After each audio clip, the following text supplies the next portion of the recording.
For more information regarding the local impact of the Bay Area wildfires here in Cupertino, please visit cupertino.org/2020fires.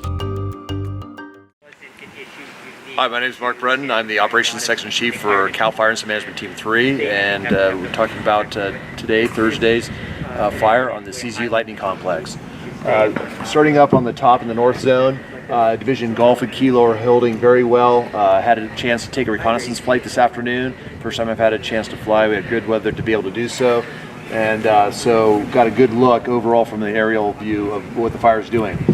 So although we're seeing smoke production throughout the fire, a lot of it is deep interior to the fire, and it's just a lot of it's just burning out various areas, and that's kind of normal that we see on fires. So when you do see a lot of the smoke production, that's simply what it is until we can completely extinguish it. But again, this is holding very well, just like we want it. In the Butano Park area, the fire was probably the most active, and most of the smoke was laying in there based on the southerly flow of the wind. That was starting to push the fire down towards our line a little bit more actively than we've seen in the past few days. But that's actually kind of what we want to do, because once we can bring it down to the line, we can do a lot more control efforts. But this is probably the most active we've seen because we've had some wind on it. Again, nothing that's a significant threat. It was just burning the ground fuels down to the line, and that's a good thing. We have resources up there that we're taking advantage of that opportunity, and they'd be able to suppress the fire as it came down. Big hazard that we've had in the Butano colony area is the trees. The fire weakened trees are becoming a real issue for us. They're starting to fall. One fell on a structure today. Fortunately, nobody was there or injured, but it did destroy the structure. So we've passed the point of where the fire is destroying structures. Now we have the potential, as in this case, where a fire weakened tree has destroyed a structure.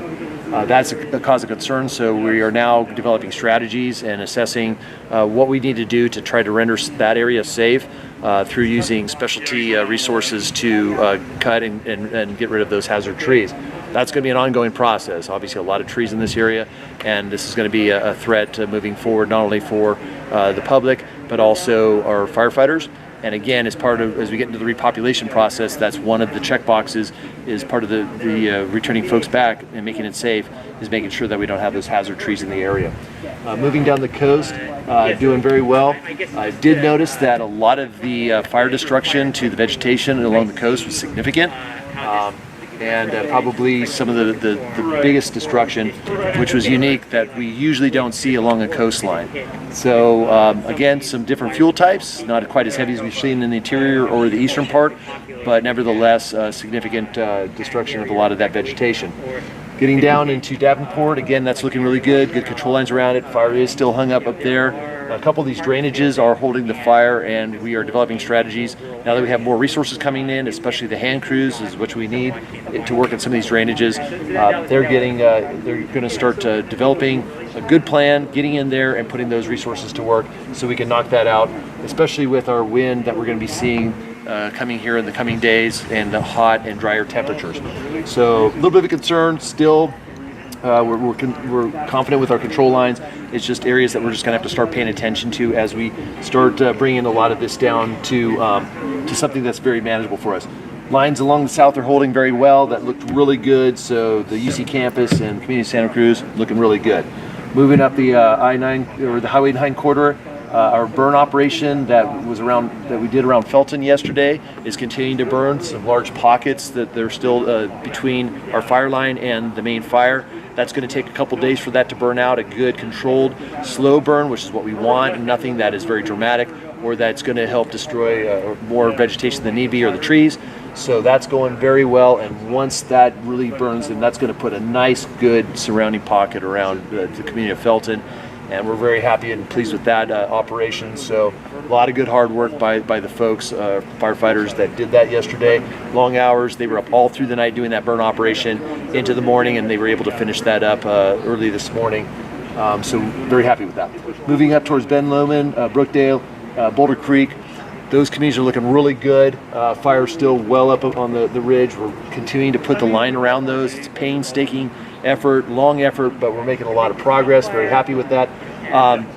There was questions about the California National Guard. Are we using them? Are they going to be utilized? We did receive a couple hand crews yesterday They were not the ones that were training. They're ones that have been trained up and have been in place for a number of months, which is great because they're experienced and they're ready to go to work. We've put them to work. They've been working down in our division Tango Tango, which is down in this area, and so they're doing good work out there. So we have the National Guard as another tool in our toolbox on this incident. And again, we're bringing more and more resources in. We're now over 2,000 firefighting resources on the fire. That's fantastic news. And as soon as we're bringing them in, we're putting them right to work. So the Highway 9 corridor, again, continued work. It's going to be a work in progress. Communities are doing really good. Air was really clear through there with the wind patterns, and so hopefully we can soon eventually get folks back to their homes. But again, there's a lot of infrastructure work that needs to be done by the utility companies, so to not only render those communities safe to move back in, but also that they have their comforts of home once they move back in. Bonnie Doon area, continued work. Again, painstaking work. A lot of work to be done in there. A lot of great work has been done in there. So that's going to be an ongoing effort, a long-term effort. For that community. We've been able to get in deeper with our road groups. Our damage inspection teams are getting in there. That's why you're seeing the number of destroyed structures are continuing to go up. As I've said before, it's not because they're being destroyed now by the fire, but it's because they have been destroyed by the fire, and now the inspection teams are getting in there doing their job and assessing what's been damaged and what's been destroyed. So they're over 50%, around 65%, I believe, as far as inspections that are done. That's fantastic news as well. 236, Caltrans doing a good job working their way in towards the park. A lot of work there, a lot of down trees, power poles, power lines, that sort of thing. The utilities are doing their jobs, getting in there and starting to restore their infrastructure. So it's a constant work in progress. As our containment gets closer to the 25-30%, then we're already starting to develop plans for fire suppression repair. So going in and repairing those areas where we put in dozer line and hand line, so that we try to return everything back to normal. Since some of it is in the state park, we're very mindful of that. So we want to try to return it as best we can to normal. And then when the rainy season comes, that it doesn't create more of an issue by having that disturbed soil in there. So that's another really good thing. Our air program, the marine layer stayed in really thick today, so we didn't get to fly as much as we'd like as we did the past few days. With the weather that we're going to be seeing coming in this weekend, it should be opening up a great opportunity for our aircraft to fly just like we were before. Timing out our aircraft, being able to drop lots of water to support our ground troops and the hot spots, because some of these areas are very remote. We can't get the ground troops quite in there yet, so the helicopters are taking care of that for us and at least knocking down the fire enough so that when we do get the ground crews in there, it's going to make their job a lot easier. So that's our effort, that's our strategy moving forward. There's been a question about, they hear a lot on the briefings about our different fuel types and our 1,000-hour, 100-hour fuel. What does that mean? We take our different fuel types that we have, everything from grass, which is considered a 1-hour fuel, to the large trees, which becomes your 1,000-hour fuel. And when we do a lot of our fuels testing and monitoring, whether how dry it is or how wet it is, we use those fuel types and we do a bunch of measurements, scientific measurements, and that helps us determine, will this burn or will it not burn? The difference between, for instance, a 100-hour fuel is anything that is about 1 inch in diameter, about 3 inches in diameter, and then 1,000 hours is about 3 inch to about 8 inch or greater in diameter. So that's the heavier fuel. So when you hear our fire behavior analysts talking about the 100 and 1,000-hour fuels being extremely dry, that's an issue and a problem for us, because that means that the heaviest fuels are the most flammable that they possibly can be.